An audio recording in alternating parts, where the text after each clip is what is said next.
The Endeavour has one final mission: to inspire the rising generation of space exploration. Water in hand. Shoes tied. Arizona is among one of the fastest growing states for hiking and outdoor activities. At the Los Angeles Public Library, you can do more than just read about ukuleles. You can try one out yourself. Electric vehicles are coming on strong, and their sale is threatening to outpace the number of available charging stations. As a result, stations like this are being built around the country to help combat the issue of charging availability.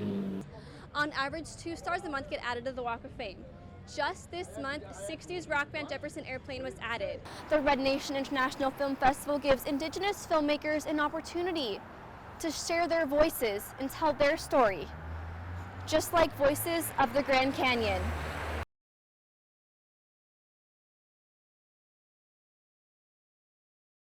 In a recent report by the University of California, Los Angeles, it reveals that the percentage of all roles filled by Native American actors in 2021 was significantly low, just over half a percentage point. Now, for writers, their representation was even less. In a report by the Writers Guild of America, just 0.2% of all screenwriters were Indigenous. The film Prey seeks to increase those numbers and further increase representation. Our community doesn't always get these opportunities, and then providing creative development opportunities through labs like ours. Because there's a learning curve. You really have to be, you might be a talented artist, but maybe you don't understand, how the industry works. So you need the opportunity to learn that. A movie like Prey gave Indigenous actors an opportunity to be in a high-profile film. Hollywood has a history of whitewashing films by casting white actors as Indigenous characters. Some examples include Chato's Land, where Native American character Pardon Chato was played by a non-Native actor, Charles Bronson. Or consider all those 1950s westerns like the 1955 film Chief Crazy Horse, with Victor Mature in the lead role. So for Indigenous creatives, for Indigenous actors, there's a large demand right now. And I see that only those doors opening up even more, and especially with a movie like Prey is one of the biggest examples right now that's happened. Prey features not only a largely Indigenous cast, but under direction of the Comanche and Blackfoot American Indian producer Jane Myers, it was the first film of its kind to be dubbed and available in the native Comanche language. Michelle Thrush, an actor who plays Aruka in the film Prey, says the film was very authentic. Well, we were filming in Stoney Nakoda on Stoney Nakoda Nation, which is a reserve up here, a reservation in the States, they're called. And they were kind enough to, there was some sweat lodges that were the cast got to do. There was definitely blessings. It felt really taken care of spiritually. Prey tells the story of a young Native American girl who has the opportunity to be the hero and to overcome the Hollywood stereotype of Native Americans being perceived as evil or mischievous. Those involved with the project believe it is a film that has the potential to really make a change. In Los Angeles, Hailey Forbis, Cronkite News.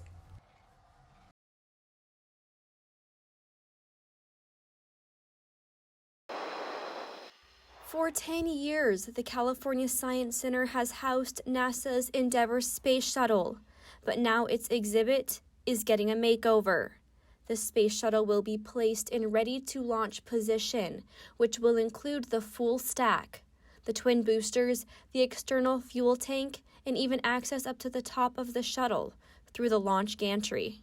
Our plan is to open one of the payload bay doors and then to provide a launch gantry. A launch gantry is that steel structure that goes vertically beside a rocket when you see it on the launch pad. So you'll be able to ascend that launch gantry in an elevator, and you can view the stack from virtually every elevation. This process is projected to take about 3 years to complete.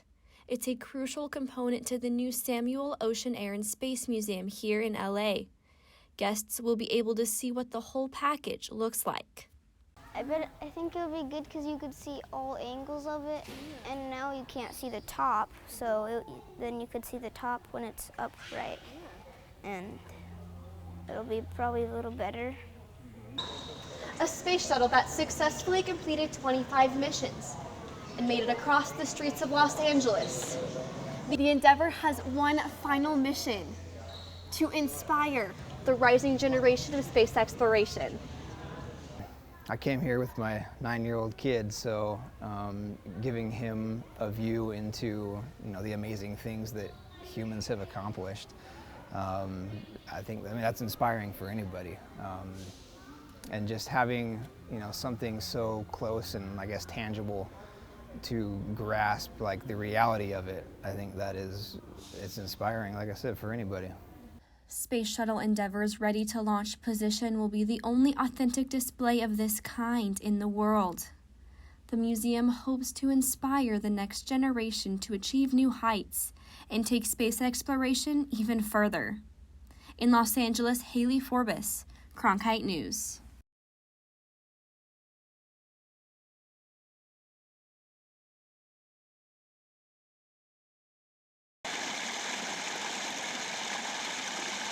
Here at Wisconsin, we think a lot about water, and 2 years ago we installed the membrane bioreactor, or MBR. It's really a water filtration system. It allows us to take wastewater from the gardens, put it through a system, and it comes out ready to water the plants. Descanso Gardens is one of the many gardens that are doing what they can to conserve water. Descanso Gardens also incorporates drought-resistant trees and plants throughout their property. Many horticulturists encourage others to use these drought-resistant plants as well because they can thrive and survive under extreme conditions without much water. We're advocating for them because they're not invasive, meaning it's not like a weed that would come in and take over and steal the water from the native plants. They get along, they play well with others. So some of them, and after the first couple years, we completely turned the water off after planting them.